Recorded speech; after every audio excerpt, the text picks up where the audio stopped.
ഞാനുണ്ടാക്കുന്ന നാടൻ ചിക്കൻ റോസ്റ്റിൻ്റെ ഒരു സ്പെഷ്യൽ മസാല ഉണ്ടാക്കി നോക്കിയാലോ. വളരെ ടേസ്റ്റി ആയിട്ടുള്ളൊരു മാജിക് മസാലയാണ് കേട്ടോ. ഇതുണ്ടാക്കാനായിട്ട് ചൂടായ കടായിലേക്ക് 1 ടേബിൾ സ്പൂണോളം കുരുമുളക്, 2 പട്ട ഒന്ന് ചതച്ചെടുത്തത്, ഒരു 3 ഏലക്ക, 2 ടേബിൾ സ്പൂണോളം പച്ചമല്ലി ഇട്ട് കൊടുക്കണം. ഇനി ഇത് മീഡിയം ഫ്ലെയിമിലിട്ട് നന്നായിട്ടൊന്ന് വറുത്തെടുക്കണം. മല്ലിയുടെ കളറൊക്കെ ഒന്ന് മാറി വരണം. അപ്പോൾ അത് നന്നായിട്ട് ആയി വന്നിട്ടുണ്ട്. ഇതിലേക്ക് 1 ടേബിൾ സ്പൂണോളം പെരിഞ്ചീരകം കൂടെ ചേർത്ത് കൊടുത്ത് ഒന്ന് ചൂടാക്കി സ്റ്റൗ ഓഫ് ചെയ്തിടാം. ഇത് നന്നായിട്ട് ചൂടാറിയ ശേഷം നമുക്കിത് നല്ലവണ്ണം ഒന്ന് പൊടിച്ചെടുക്കാം.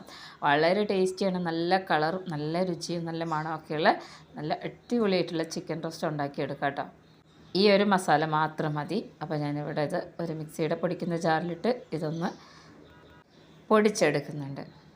ഇനി ഇത് നമുക്ക് ചിക്കൻ ഒരു 1/4 ഭാഗത്തോളം വെന്ത് വരുന്ന പരുവത്തിലേക്ക് ചേർത്ത് കൊടുക്കണം. ഈ മസാല മുഴുവനായിട്ട് ചേർത്ത് കൊടുത്ത് ഇനി ഇതിനെ നന്നായിട്ട് റോസ്റ്റ് ചെയ്തെടുക്കണം കേട്ടോ.